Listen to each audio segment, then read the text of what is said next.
15,000 years ago, these ancient caves of southern Europe were sacred to Paleolithic man. It was here that Stone Age people painted and carved pictures of animals, images which were a central part of the rituals performed before they went hunting. There are mysterious images of wild horses and mammoths, giant elk and bison, animals which roamed across the continent of Europe in prehistoric times. The mammoths and the giant elk are gone forever. But the European bison is not just a memory enshrined in a cave painting. Survivors of the Stone Age fauna still exist in a tiny fragment of primeval European forest in Poland.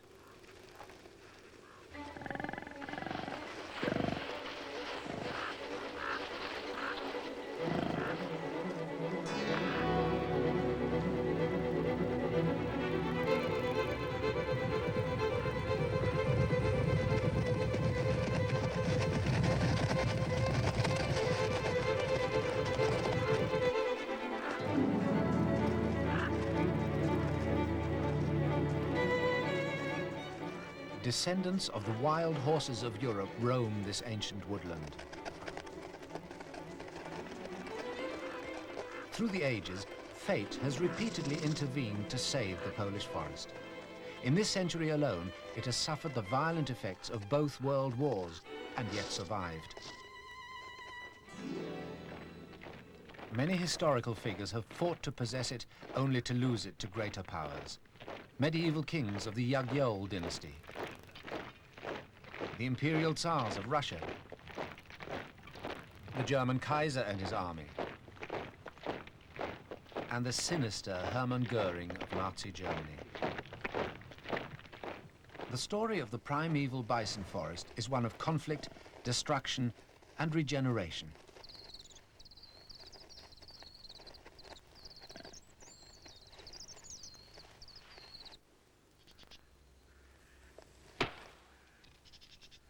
The fortunes of Europe's bison are closely linked with the continent's forests.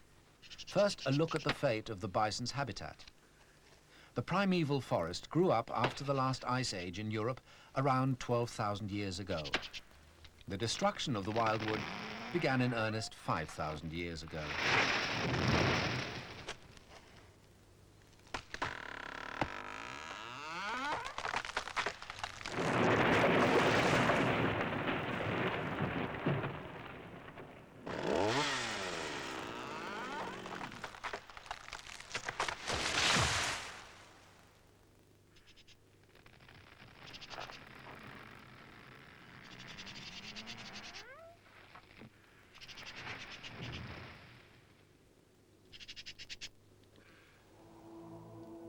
The deciduous forest once stretched from the Atlantic Ocean to the Ural Mountains in the east, from the frozen wastes of the north almost to the Mediterranean.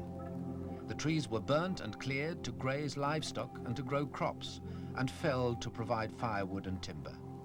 The original area, once thought to be endless, shrank and shrank. But one fragment of the thick primeval forest has remained untouched in the middle of Europe on the Polish-Russian border. It's called Białowieża. Today, much of Białowieża is commercial forestry, but a small central area has never been cut down. It gives a glimpse of Europe as it once was thousands of years ago. How the bison forest was saved from complete annihilation is a story with many historical twists and turns.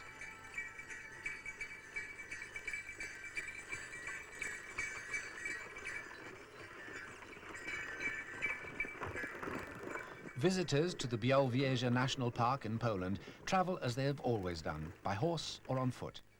Vehicles have been banned to reduce disturbance and pollution.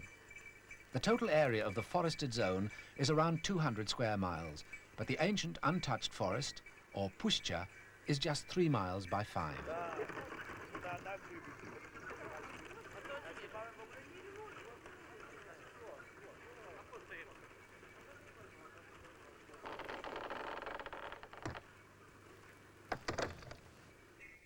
These 250-year-old trees are around 160 feet high.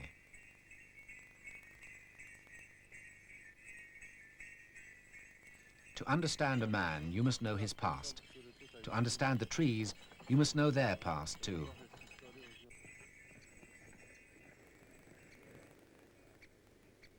The Polish kings and princes of Lithuania dominated Central Europe until 1795, when the Russian Tsars conquered Poland and in turn took this prize forest for themselves. They built a splendid palace at Białowieża to house the Russian court for the hunting season.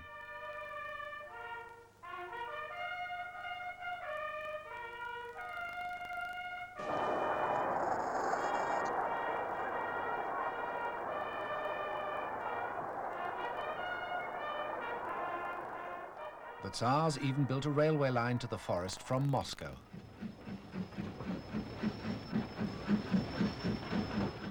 A hunting breakfast in Białowieża for one of the archdukes. Tsar Nicholas and Grand Duchess Maria Pavlovna. While the Russians overstocked the forest for sport, they did at least preserve the last few hundred of the hundreds of thousands of bison that once roamed across Europe.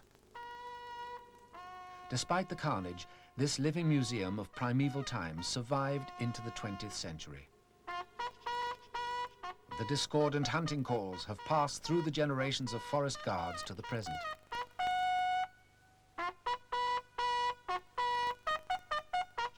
Hunting still goes on in the surrounding forest today. But of greater interest in the battle for existence here are the animal hunters pursuing their quarry. There are several packs of wolves in Białowieża.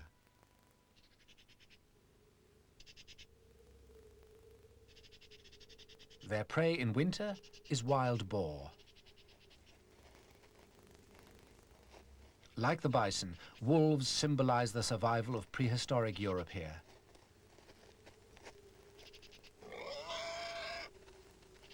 In ancient times, wolves and humans were in direct competition. To survive through the northern winter, they had to fight over exactly the same prey animals. Since those days, humans have feared and persecuted wolves.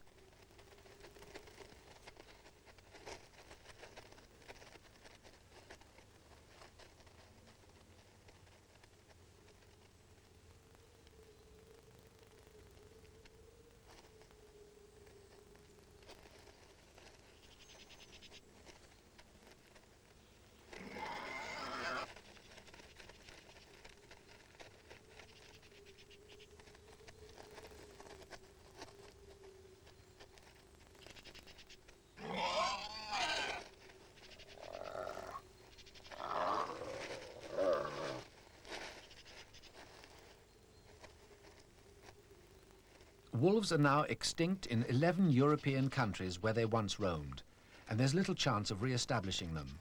There's nowhere for them to live. What was once a great forest stretching from Brittany to Moscow is now a prairie. In the days of Robin Hood, one imagines a landscape of spreading oaks stretching as far as the eye can see. Białowieża is that forest. The ancient mix of trees here includes pines and spruce, as well as oak, hornbeam and lime.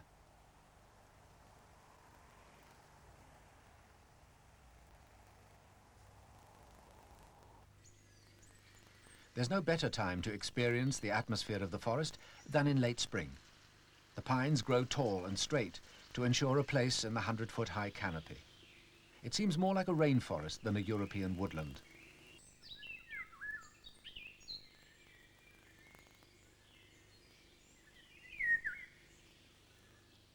The forest has the feeling of the interior of a vast cathedral. As in any ancient structure left to itself, the pillars eventually collapse. The roots tear out their shallow soil foundations. The discs of earth stand, the trunks lie where they fall.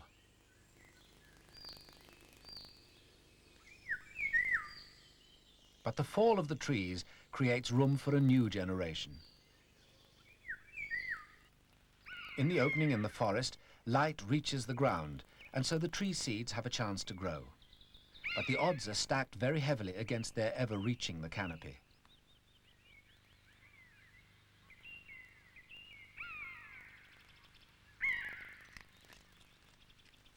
The acorn crop has scarcely hit the ground before the bison move in.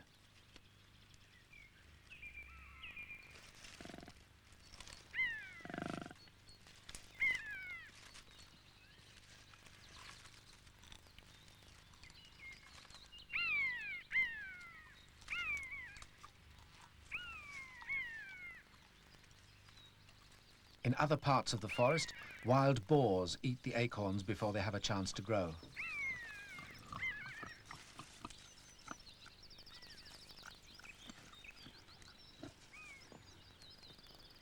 The wild boars may destroy acorns, but they do have their advantages.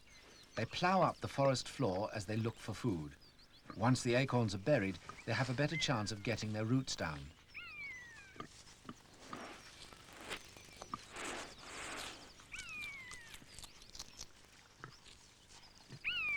An acorn runs just the same risk of being eaten at night as during the day. The floor of the forest is the home of a large number of nocturnal mammals, including bank voles and yellow-necked mice.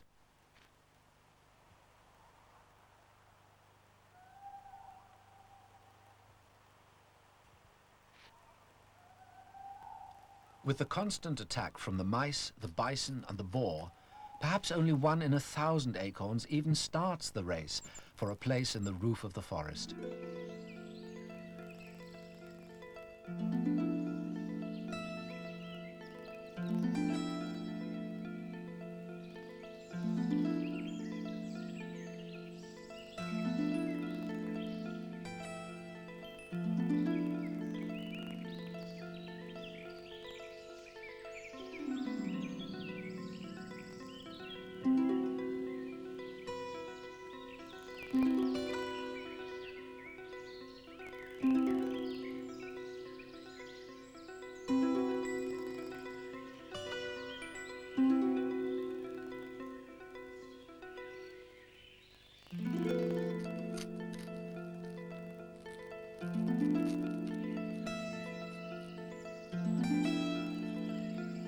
From underground, a pine vole puts paid to 3 weeks' growth.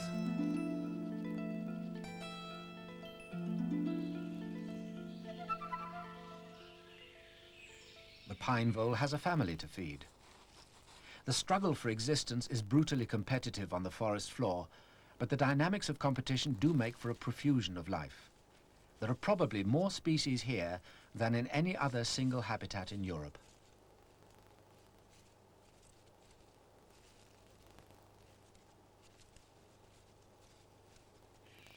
There are some saplings which escape the onslaught of the mammals. They keep on struggling upward through the darkness of the trees into the light flooding down through the gap in the canopy.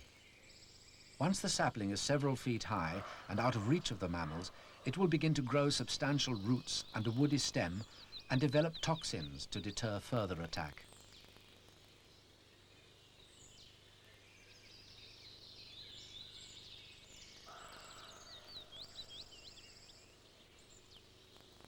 These are spruce seedlings working their way up to the sunlight, filmed over several days.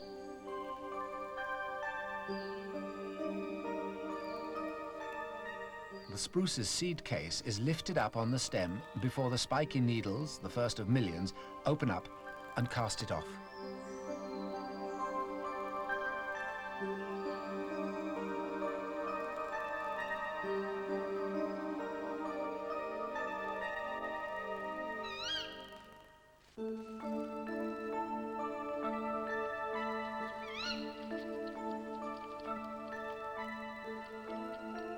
Spruce seeds take root wherever they fall, even on the trunks of rotting trees.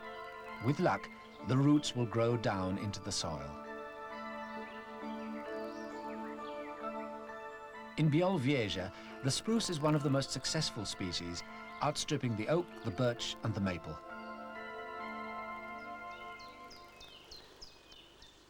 When the Russian Tsars overstocked the forest with bison and deer, the young trees were devastated and there was no regeneration. But at least the animals were protected. In 1914, that protection suddenly ended.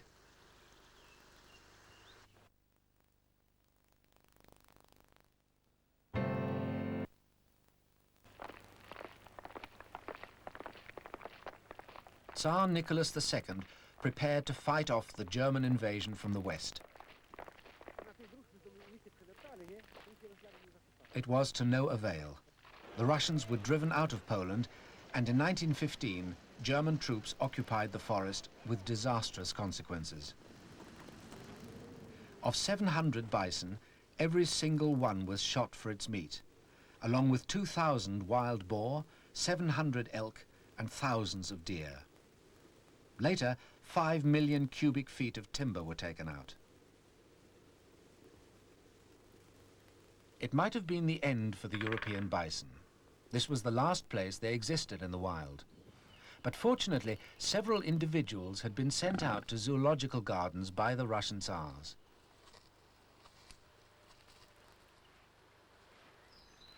When Poland became independent after the First World War, the government gave protection to Białowieża.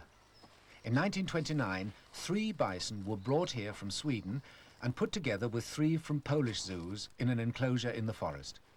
The union proved fruitful, and the herd slowly began to increase.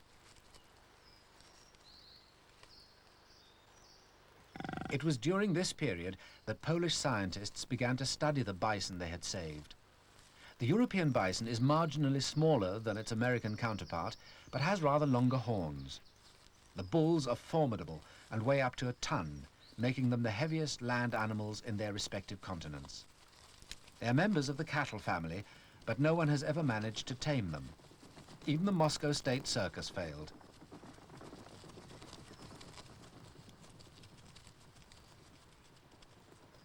Over the years, the Polish scientists have found out much about the bison's social behavior. A herd is usually led by an older female, a matriarch who dominates a herd of other females and their calves.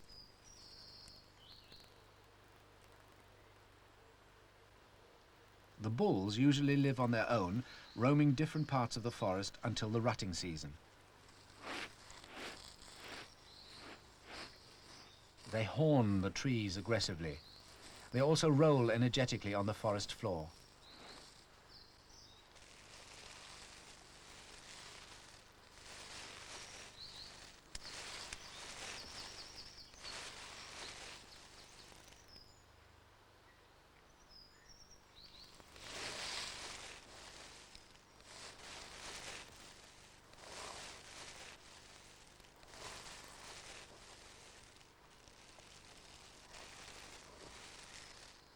The bulls then search out and join the cow groups, waiting for them to come into season.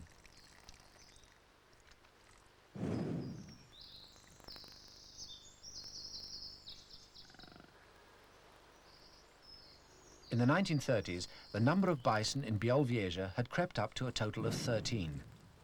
They were carefully guarded, but the forest region as a whole was still an official hunting ground for state guests of Poland. In 1937, Hermann Göring of Nazi Germany came here to shoot lynx. An obsessive hunter, Göring was very taken by Białowieża. Even at this stage, he may well have been calculating how to take the forest for himself when the Nazis invaded. He had a great interest in the original fauna of Europe. On his next visit here, after the Nazi invasion, he was to steal some of Białowieża's forest horses and take them back with him to Germany. They are known as tarpans. One of their distinguishing characteristics is a dark line down the back known as an eel stripe. The tarpan became extinct in the wild in the 18th century, but like the bison, a few were kept in captivity elsewhere in Poland. Unlike the bison, the tarpans had been interbred with domestic stock. In the 1930s, selective breeding, backbreeding for the original wild horse characteristics, recreated the primitive forest horse. The Białowieża tarpans closely resemble the paintings made of wild tarpans 200 years ago. But whether the tarpan is the wild horse that man painted 15,000 years ago on the walls of the caves of southern Europe, we will never really know. However, since the tarpan survived in Poland's forests longer than anywhere else in Europe, it is appropriate that it has been brought back to life here.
The tarpan was bred in Białowieża in the peace of the 1930s until that peace was suddenly shattered.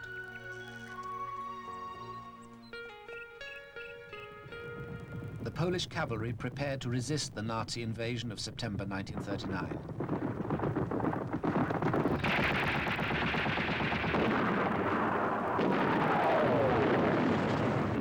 The Poles fought valiantly, but they were no match for their Nazi aggressors.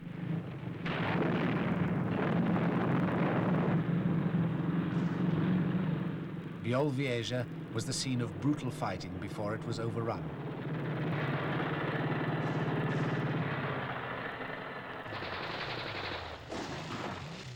On the orders of Goering, the Bison were strictly guarded.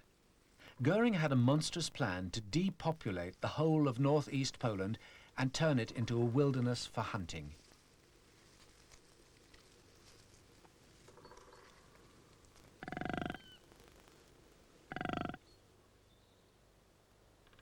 So, if nothing else, the Bison were protected after the Nazi invasion. But 5 years later, the forest was to be overrun again from the east.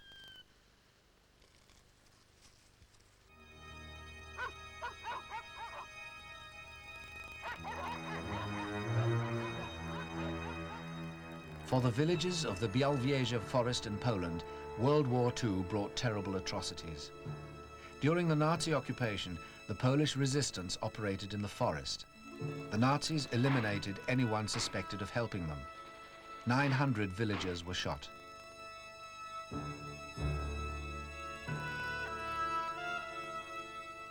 On July the 17th, 1944, the Nazis were ousted from Białowieża by the Russians.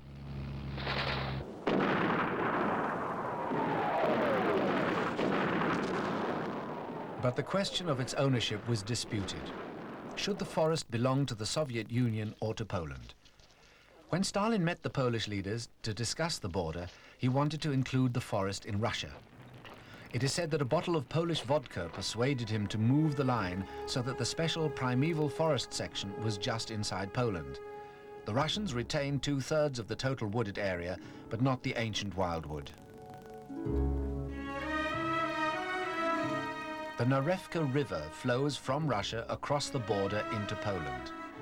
In 1956, a pair of beavers slipped out of the Soviet Union down this river.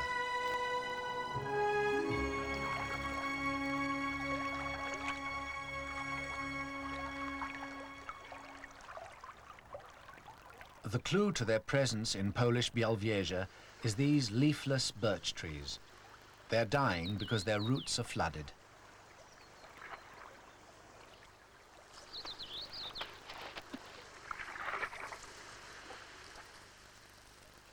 Beavers aren't often thought of as a European species, but like the bison, Europe was where they first evolved, not America.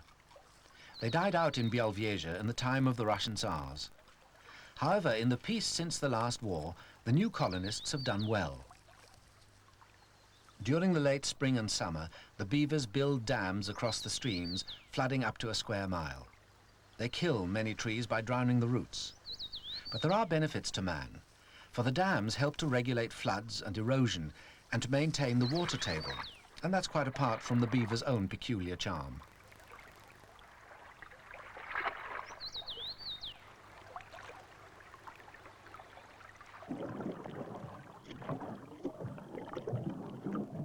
Beaver dams are often full of fish. Since the beavers are strictly vegetarians, the fishing is open to others.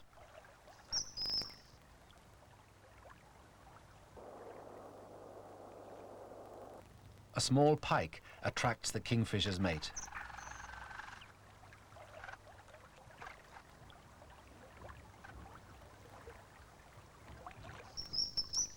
This is a raccoon dog by the beaver dam.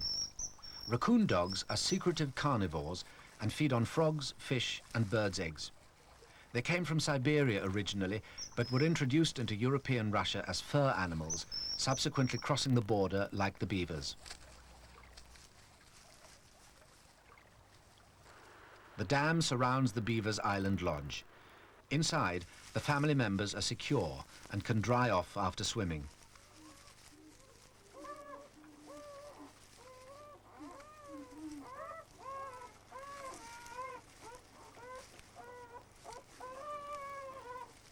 The mother suckles her young, known as kits. They stay with their parents for up to 2 years in a stable family unit.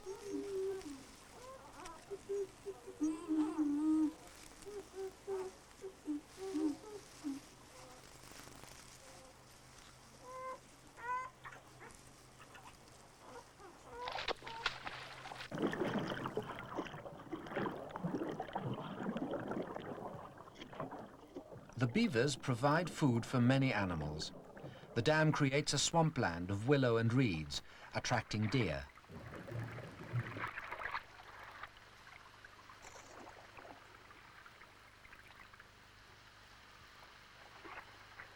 The elk is the largest of the deer family. Adults are the size of a horse. Their calves are born in June. Like the beaver, the elk first evolved in Europe. It was later that they spread to America, where they're known as moose. European storks come to catch frogs in the beaver dam and to drink, but they nest well away from the forest.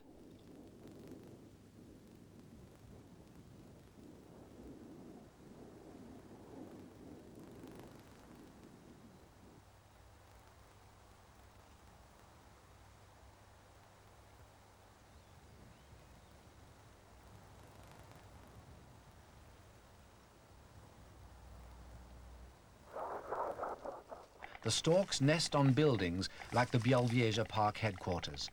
They bring in sticks throughout the summer, and the pair use the same nest year after year.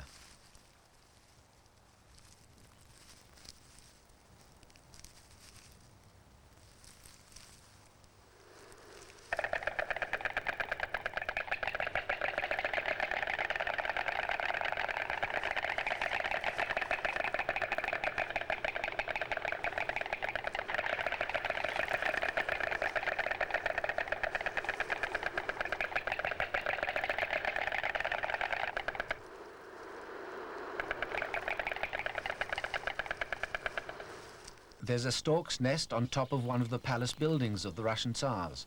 The palace itself was burnt down by the Nazis, but this smaller hunting lodge survived.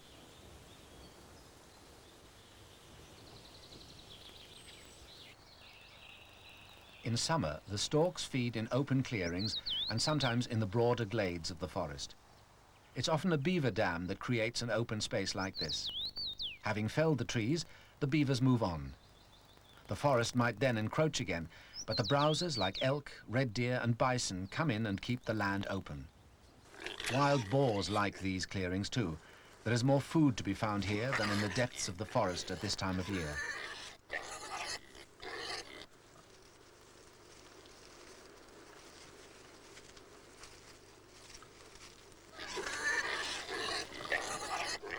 The piglets are born in a shallow nest that the sow excavates, lining it with twigs and grass. Then after about a week, she takes them out.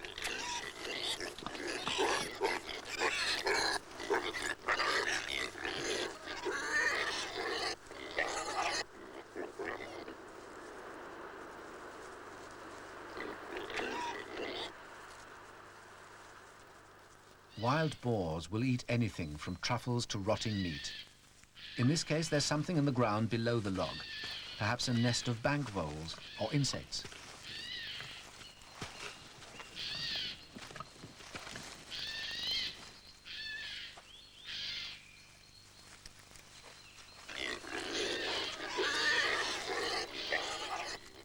At the end of summer in Białowieża, the silence of the forest is broken by the roaring of the deer.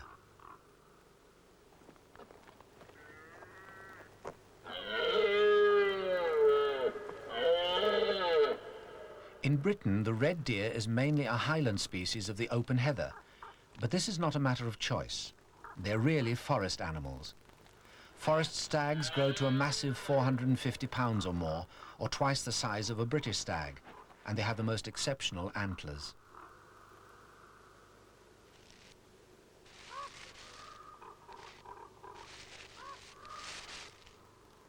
The stag holds a harem of hinds and roars at the opposition. A strong roarer will usually keep off smaller rivals, but the stags will fight if they're evenly matched.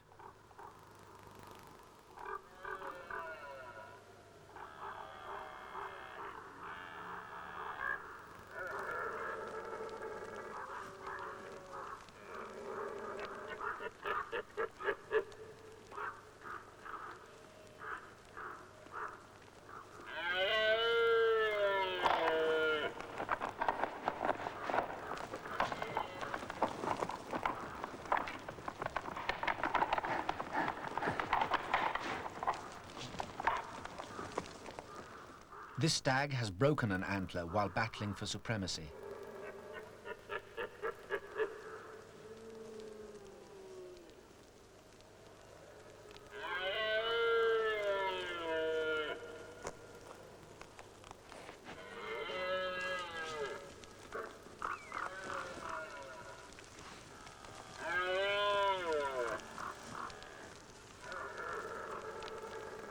For all the stags, this is a strenuous period, but they actually eat less now. There isn't time for serious feeding when they're involved in the battle of passing on their genes to future generations. A stag can hold a harem for only a week or two before he tires.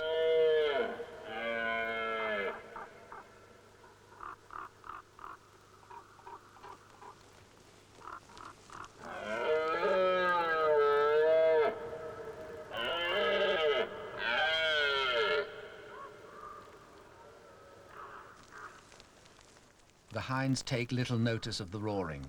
They're feeding in earnest in preparation for the cold days ahead.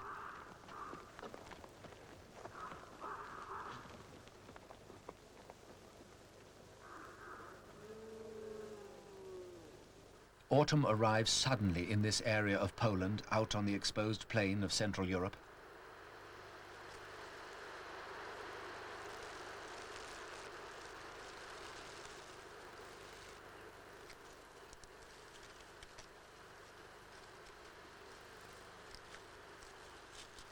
The bison are in the last throes of the rut. The great bulls pursue the cow groups with unexpected grace for animals that weigh a ton.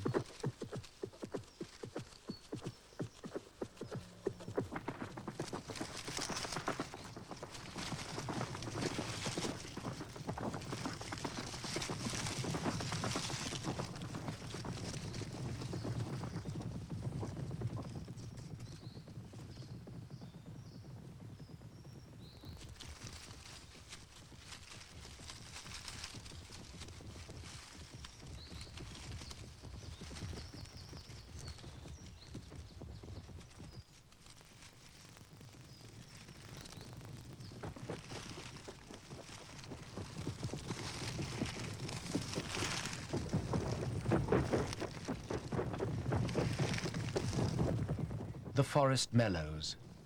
The chlorophyll that once colored the leaves green is withdrawn down the stems into the tree. Without the chlorophyll, all the blemishes on the leaves become apparent. After a season in the sun spent manufacturing food for the tree, the leaves are damaged by wear and tear and by insects. Soon they'll be shed to decay on the forest floor.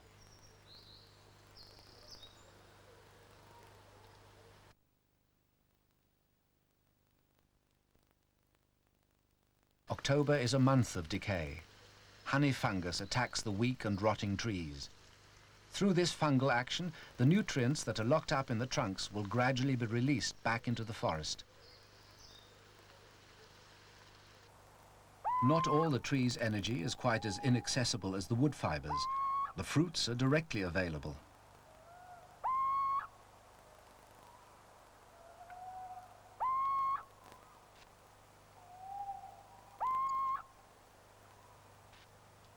A birch mouse feasts on a rowan tree.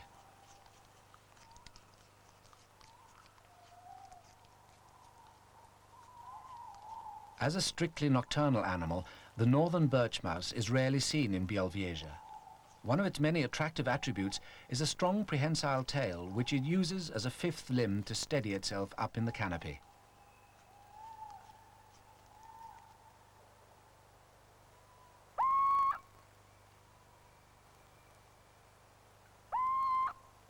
There are other rodents at work during the night and the early hours of dawn.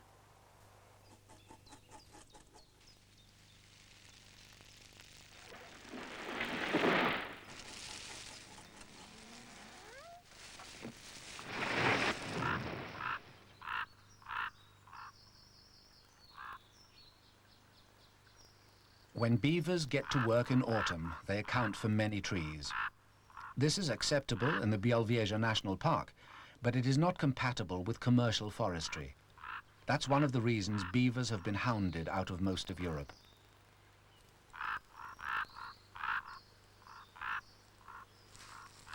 They are really remarkable animals. They can cut and carry timber, often excavating canals to do so.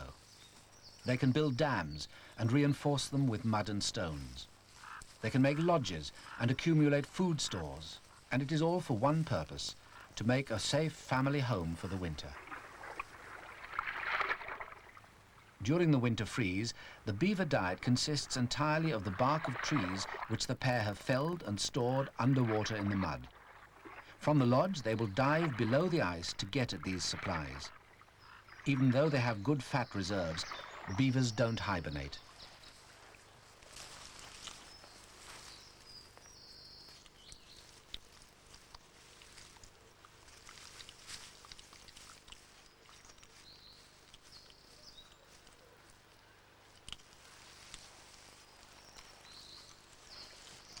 Disregarding its tree-felling habits, the beaver's demise throughout Europe can be attributed to the value of its fur.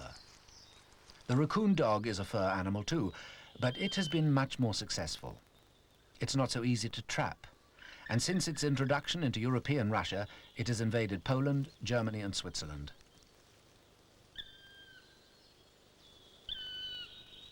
The raccoon dog infiltrated Białowieża in 1955. It was the first new mammal species there for perhaps 5,000 years. Like the beaver, the raccoon dog doesn't hibernate. But in the trees, smaller animals are starting their winter sleep.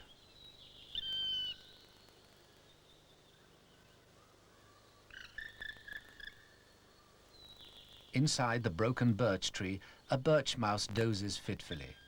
It will sink into a state of torpor when the temperature drops below 5 degrees. Ultimately, the outside temperature will fall to -40.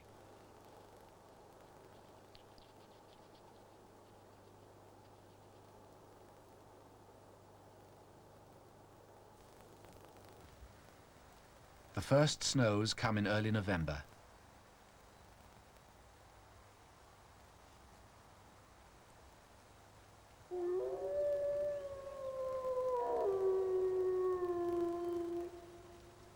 The tall trees give shelter from the winds that blow from Siberia. The trees will also provide most of the red deer's winter diet of bark and saplings.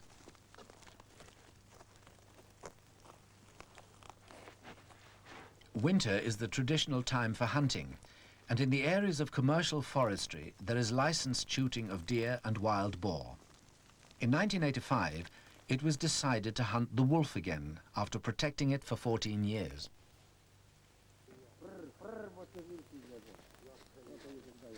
The forest guards know in which block of forest the wolves are lying, and they're surrounded with lengths of brightly colored flags.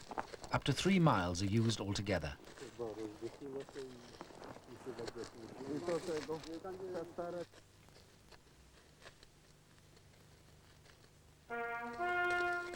The guards then drive the wolves towards the hunter.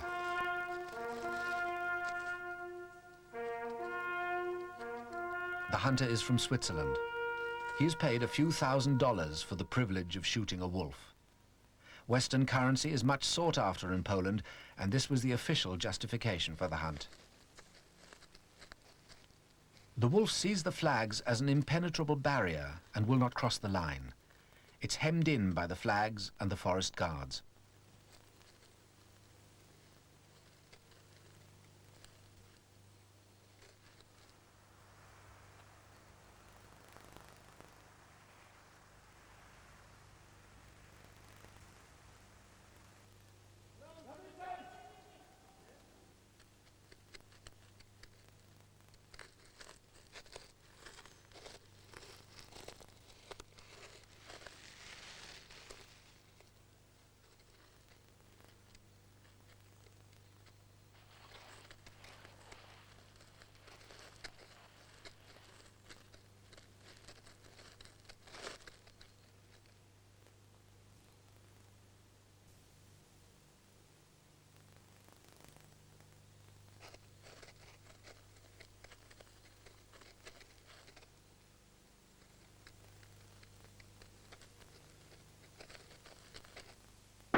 In the winter of 1985, 4 wolves were killed, leaving only about 15 in the forest of Białowieża.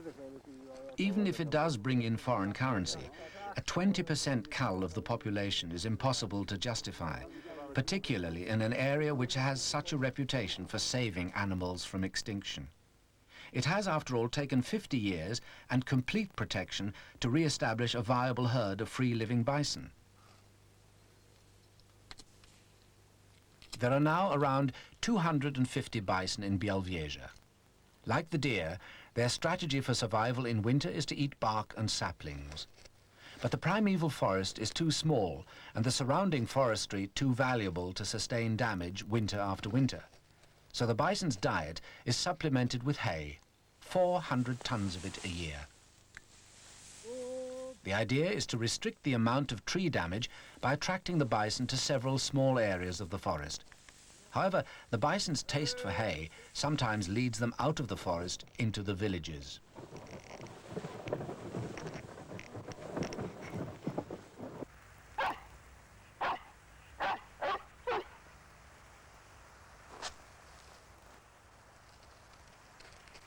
The dog backs off. The great bison seem unnerved too.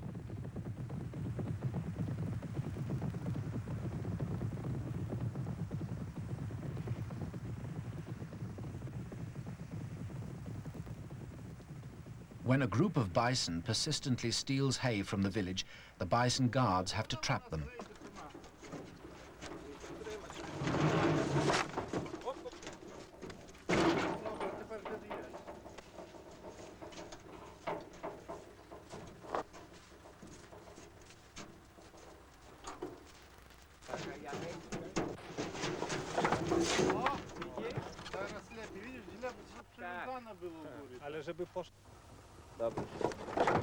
The trap is tested and the bait is set.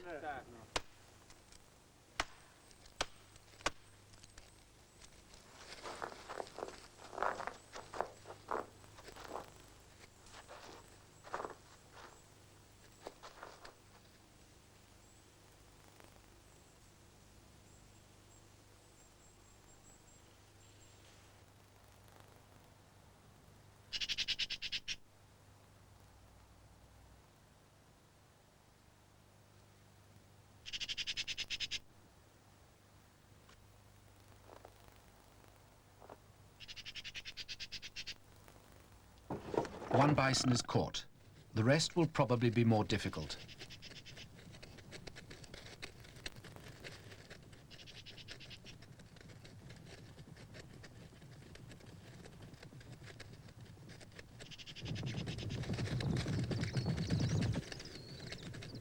When the rogue bison are finally trapped, they're moved well away from the villages.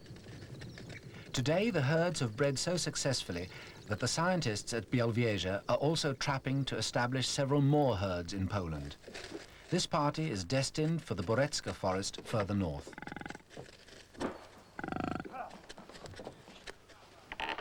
A bull bison is not to be fooled with. It can charge at 30 miles an hour.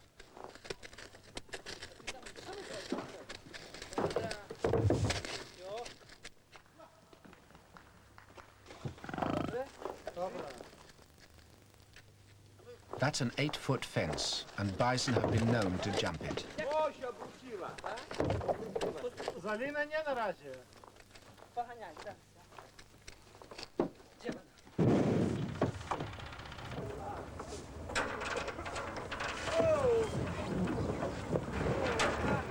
Restoring the bison to different parts of Poland is now one of the major projects. Disease or other natural disaster is less likely to threaten the species if breeding groups are widely dispersed.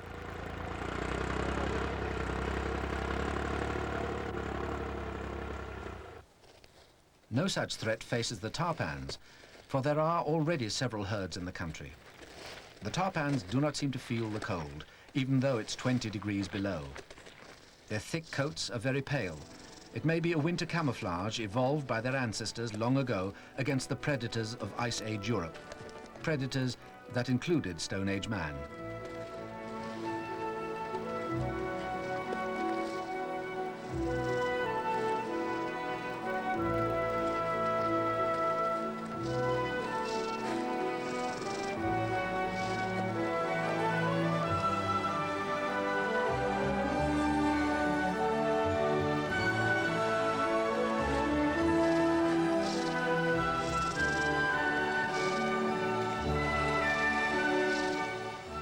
ancient forest of Białowieża is recognized throughout the world as a standard against which man's impact on European forests can be measured. It may be only a fragment of our primeval past, but it is still just large enough to offer protection to animals like the beaver and the wolf, and the bison that might otherwise be known only through the paintings in a few prehistoric caves in southern Europe.